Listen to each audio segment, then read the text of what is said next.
présentation. Alors, une nouveauté également, c'est d'avoir un fond d'écran directement sur le Springboard. Ça, c'est une nouveauté chez Apple. Alors, déjà, gros bon point, je vais dire, de l'iPad, c'est la réactivité. C'est tout simplement bluffant. Hein. On a vraiment une réactivité. Hop, là, j'ai mis. Non mais c'est vraiment, ça réagit au doigt, au toucher. Juste en faisant un petit mouvement, on fait. Pas besoin que l'iPhone, souvent on avait besoin de traverser l'écran de part en part pour passer d'un bureau à un autre. Là directement, un petit mouvement de doigt, on l'a. Et l'exécution est très rapide, déjà le démarrage est rapide.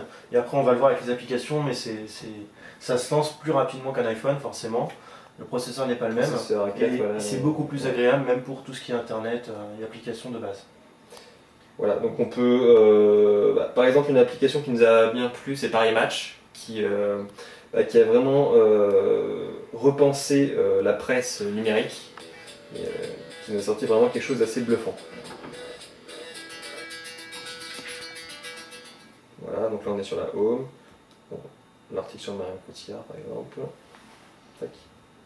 Donc après on peut naviguer entre les différentes pages du magazine, c'est vraiment comme un magazine, on n'est plus du tout sur un format simple comme une page web ou autre, c'est un magazine qu'on fait défiler, et avec en plus des éléments interactifs, voilà, des vidéos, donc ça ajoute vraiment un plus maintenant à la presse écrite qui va changer à travers ce genre d'appareil. Forcément avec le chargement,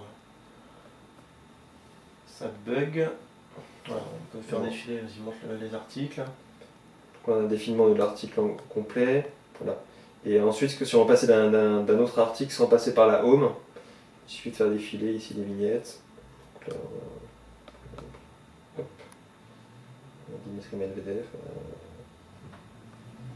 Donc vraiment, c'est super sympa et on redécouvre un peu la presse. Hein.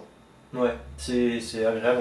On n'est plus sur. C'est entre le web et la presse écrite parce qu'on a du contenu maintenant multimédia sur un support où on a l'impression de feuilleter un magazine. C'est pas quelque chose qui se déplace verticalement comme sur internet, mais horizontalement. Donc ça change un peu au niveau de.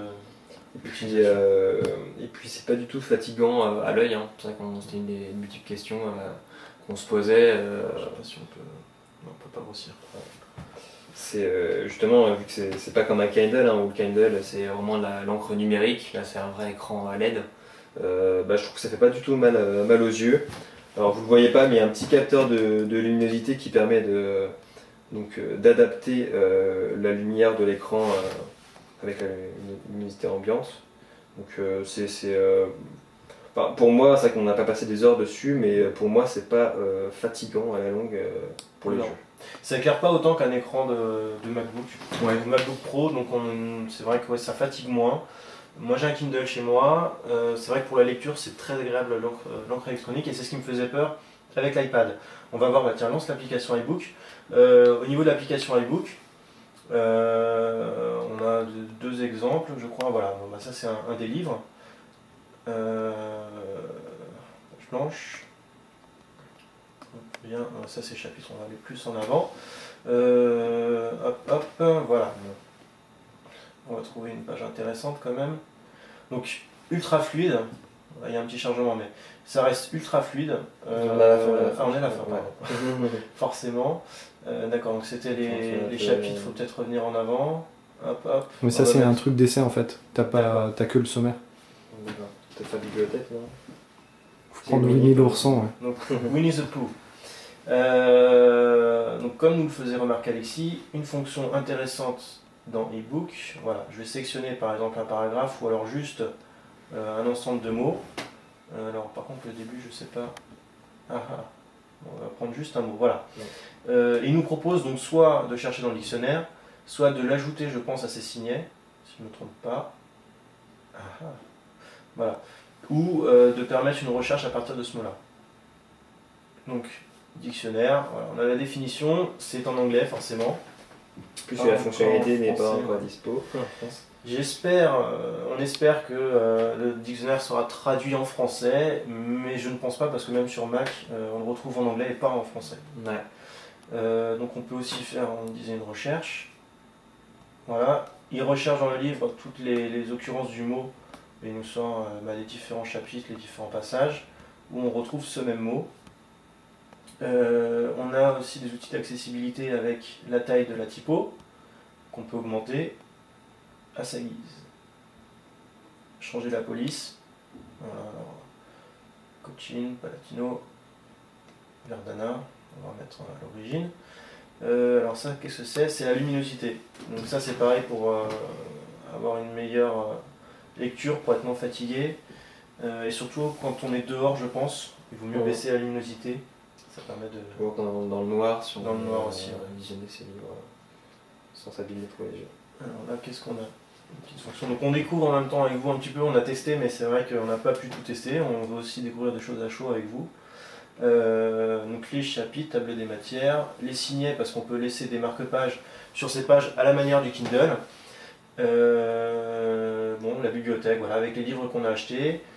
Et alors, étagère, titre, bon d'accord. Et le store, voilà, on va aller faire un petit tour sur le store.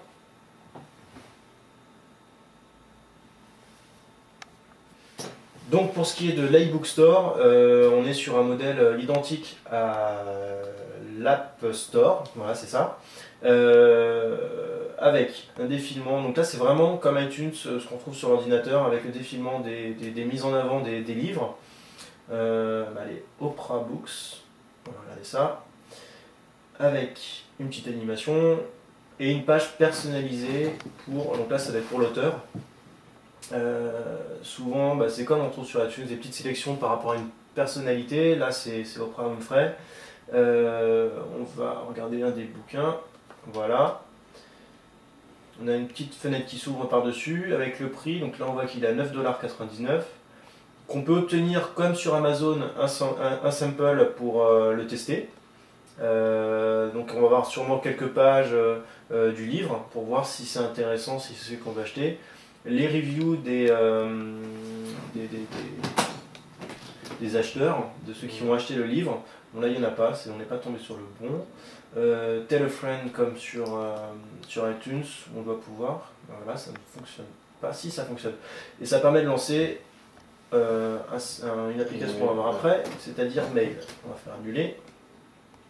Voilà. Donc bon, on va pas s'attarder non plus sur l'iBook Store parce qu'on l'a vu un peu partout. Ça reste, on fera un tour après sur l'App Store, on va vous en parler. Mais ça reste sur le même modèle.